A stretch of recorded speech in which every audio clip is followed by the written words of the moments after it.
Hello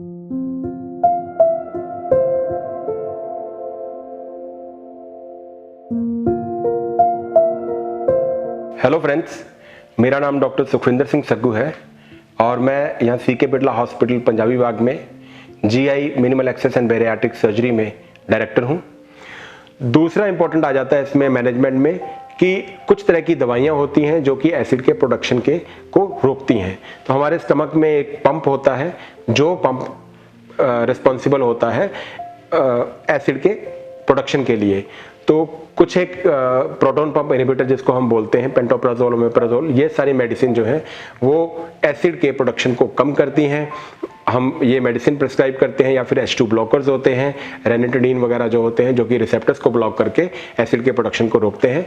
तो हम फिर मेडिसिन, पहला लाइफस्टाइल डिसऑर्डर है, फिर ये मेडिसिन से एसिड के प्रोडक्शन को रोका जाता है।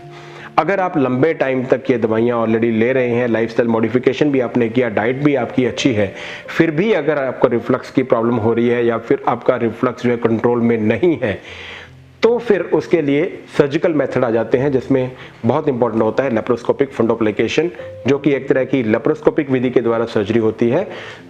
उसमें हम जो स्टमक का ये ऊपरी पार्ट है, इस ऊपरी पार्ट को लेकर के हम नया वॉल बना देते हैं जिससे कि आपका एसिड ऊपर रिफ्लक्स ना करें। इसको लेप्रोस्कोपिक फंडोप्लिकेशन कहते हैं। लेप्रोस्कोपिक विधि से होता है। बहुत बड़ा कट इसमें होता नहीं है, 3 से 4 छोटे छोटे छेद होल होते हैं, छोटे छोटे कट होते हैं, उसी के द्वारा हम सर्जरी को कर देते हैं। तकरीबन आधे पौने घंटे में ये सर्जरी कंप्लीट होती है और सेम डे आपको 2-3 घंटे के बाद आप अपना चलना शुरू कर देते हैं। आपकी लिक्विड डाइट स्टार्ट हो जाती है और फिर फेज्ड मैनर में हम आपको डाइट देते हैं। पहले लिक्विड देते हैं, फिर सॉफ्ट प्यूरी डाइट और फिर आपको नॉर्मल डाइट पे लेके जाते हैं। तो लेप्रोस्कोपिक विधि से होने की वजह से इसकी रिकवरी बड़ी फास्ट होती है, पेन भी इसमें उतना नहीं होता।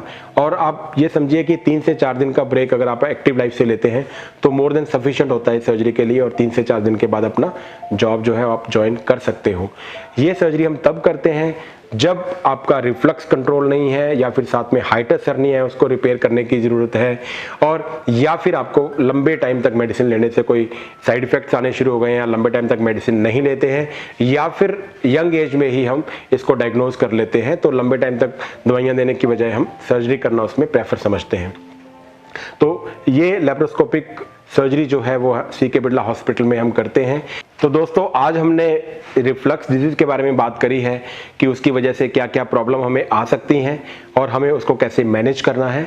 और मेरा आपसे यही मैसेज रहेगा कि आप प्लीज़ अच्छा खाएं, पौष्टिक खाएं, अच्छा सोएं और अपने वेट को भी जो है वो नॉर्मल रेंज में रखें।